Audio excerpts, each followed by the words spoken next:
Everybody, this is Gary. Today is October 5th, 2021. It's 6:25 p.m. Eastern Standard Time in the United States in Rochester, New York. And this is my coping with schizophrenia blog entry for today. I wanted to point out one of the reasons I do these videos, trying to do them on a daily basis, is to give other people with schizophrenia an inside look at to what somebody else is going through that has the same diagnosis as them. Now, I understand some schizophrenics are more psychotic than I am. Maybe they're off the medications. Maybe they don't respond that well to their medications, or they're not on the right medications. And so they're least likely to be watching this video. I also do these videos for family members and friends of people with schizophrenia or schizoaffective disorder, to try to give them some idea about how I try to cope. But anyways, today's been a pretty quiet day. I had to see my regular doctor today for a general exam. My health seems to be okay. I'm still smoking cigarettes and I'm still trying to quit. It's difficult. Statistics for schizophrenics who smoke cigarettes are not that good. As I've said in previous videos, 80% of all people with schizophrenia smoke cigarettes, and I got that statistic from the National Institutes of Health. Because of things like smoking, suicide, drug use, alcoholism, homelessness, prison, jail, suicide, schizophrenics tend to live 20 years less in lifespan on average than other people without schizophrenia or other psychoses. And smoking is just one of those factors that can easily cut a person's life short. I had a friend named James once, and he died at the age of 53. I believe it was in 2001. I knew him since the 1980s when he was in his late 20s or early 30s, and he died young precisely because of some of the things that I just mentioned. Heavy smoker, diabetic, didn't really take care of his diabetes, wasn't really capable of taking care of his diabetes because of his psychosis. Didn't always take his medication when he was supposed to, either for the schizophrenia or for the diabetes. And in my case, I don't have diabetes that I'm aware of. I do have other medical issues. The most recent one was I had urinary retention, and I couldn't urinate, so I wore a full urinary catheter into my bladder connected to a urinary leg bag for 4 months. So I was dependent on the urinary catheter in the leg bag to drain urine. And of course, I had to drain the bag every few hours. And that lasted for 4 months. I had prostate surgery to reduce the size of my prostate, and bladder surgery to reshape the size of my bladder. The sides of it had blown out like water balloons, and that was forcing my bladder to retain urine that I couldn't urinate out. Once I had the urinary bladder surgery, I was able to start urinating again. I could stop wearing the catheter. I was lucky in that regards. I was able to cooperate with my doctors, properly wear the urinary catheter, empty it when I was supposed to, and take care of myself. Not all schizophrenics can take care of their medical problems. It depends on a lot of different factors. Like I said, are they taking their medicine? Are they responding to their schizophrenia medications? Are they clear-headed enough to take care of their medical problems as well as their emotional and mental problems? So that fluctuates between people. I'm on quite a few medications, some for medical reasons, and some for obviously the psychosis, depression, anxiety, paranoid hallucinations, delusions. Um, I think I generally do well on my medications. I do have times that are difficult and have rough patches, and I've gone to the psychiatric emergency room.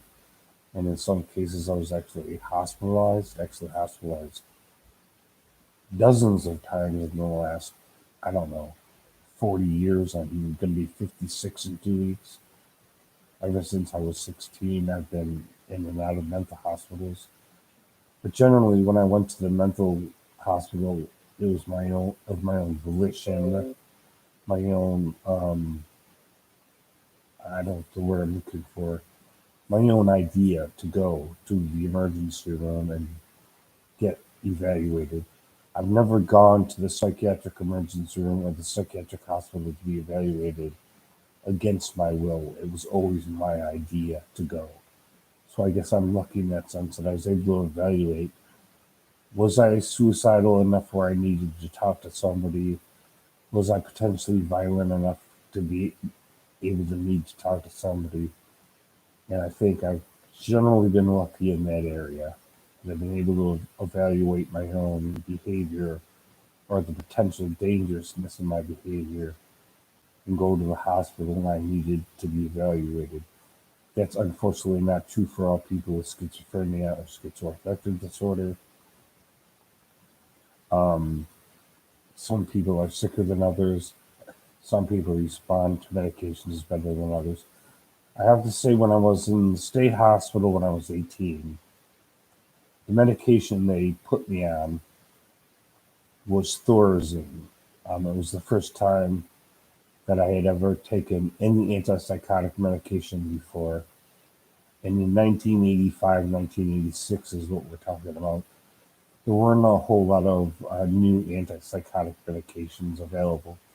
The ones that were available in 1985, 1986 were pretty much the same ones that were available in the 1950s, 60s, and 70s. They were called typical, well, they're now called typical antipsychotic drugs. They were the original ones, and they had lots of nasty side effects. They may do the job, and they certainly did with me, but I had the nasty side of effect from Thorazine of akathisia. I was in the state hospital for 8 months, um, and I couldn't sit still for that 8 months. I couldn't lie down and sleep. I couldn't stop pacing. I couldn't sit down in a chair for more than 3 or 4 minutes without getting up to walk around. Even if I acted out and they put me in a seclusion room, I had to pace back and forth in the seclusion room because they never strapped me down. They would strip off my clothes and throw me in there, and then I would pace back and forth. Thorazine causes me nasty, nasty feeling of inability to sit still, and that's called akathisia. And there are other nasty side effects from that kind of antipsychotic drug. Of course, since then, newer antipsychotics have come out. One that I'm on is Seroquel. Seroquel acts, in my case, both as an antipsychotic as well as a mood stabilizer because I have mood swings similar to those in bipolar disorder. Um, and so, and also Seroquel can also help me fall asleep. I'm on 600 milligrams nightly, and that's a pretty high dose. And Seroquel can be used to help a person sleep if they suffer from insomnia. And insomnia is an ongoing problem for me.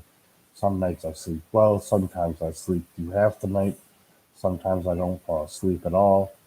And I can tell you, if you have schizophrenia and you can't fall asleep, that's just going to aggravate, especially if it goes on for 3 or 4 days, it's just going to aggravate your hallucinations, your feeling suicidal, your anxiety, your delusions, your paranoia.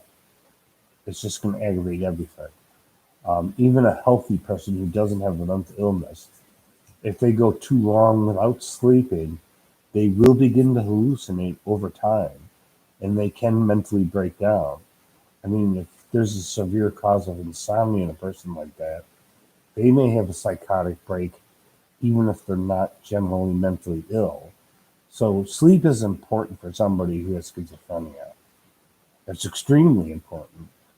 Um, and generally, I sleep okay because of the Seroquel.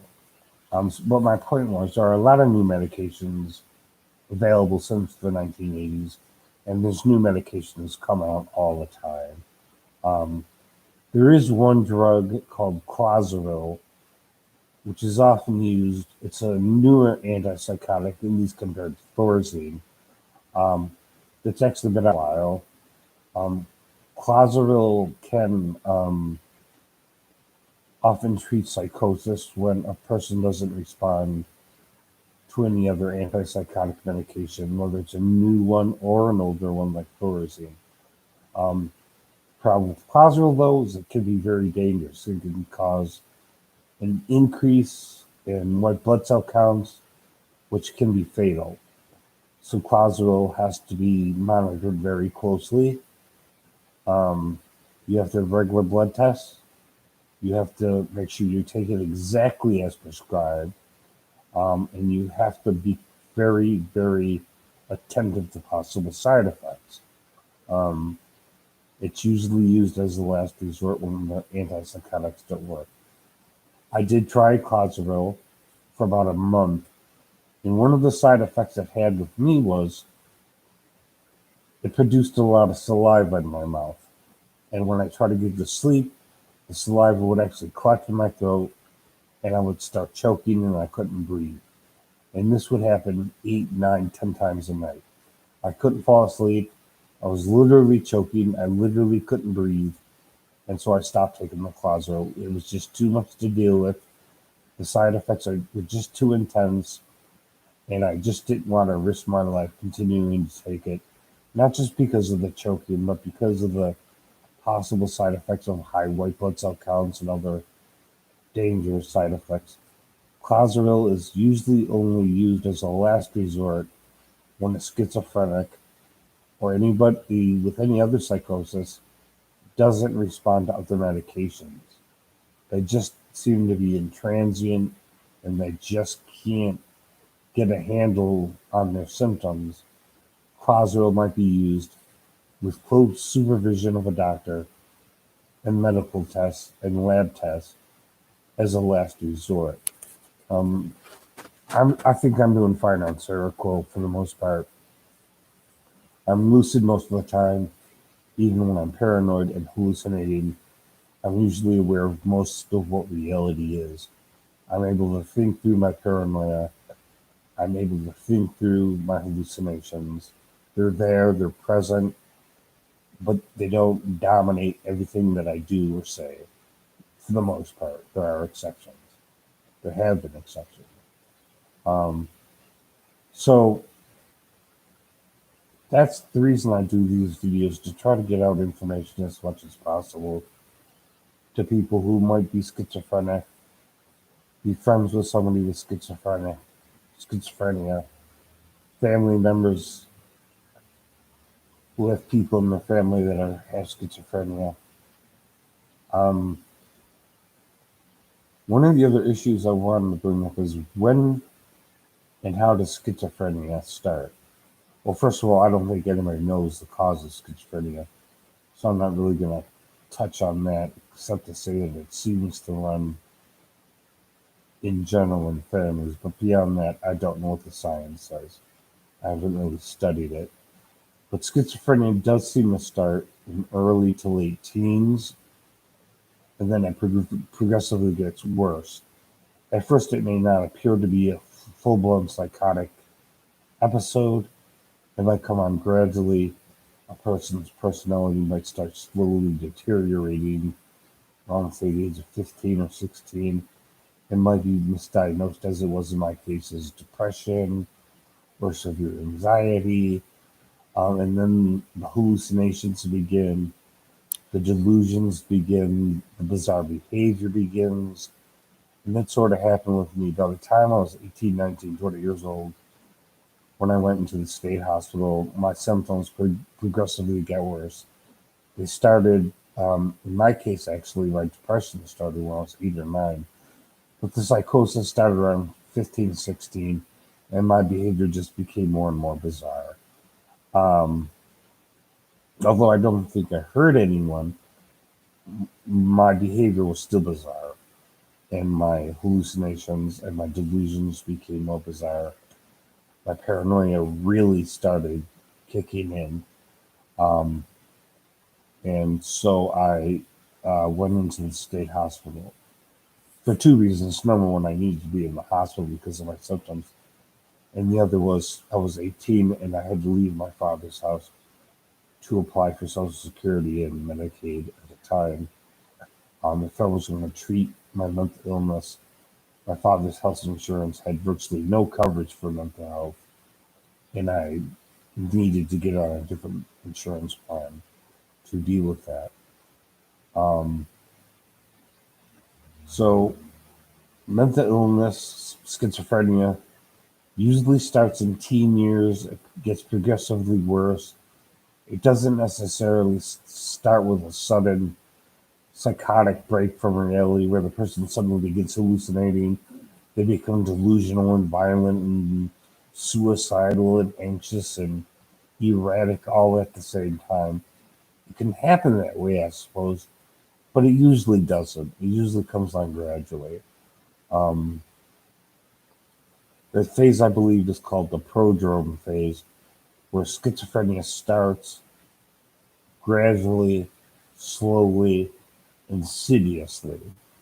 And then by the time you're a young adult, it's full blown schizophrenia. And that was my experience. So, like, comment, share, subscribe, press the notification bell if you want to know when I put out new videos. If you want me to do a video on a specific topic, let me know in the comments section.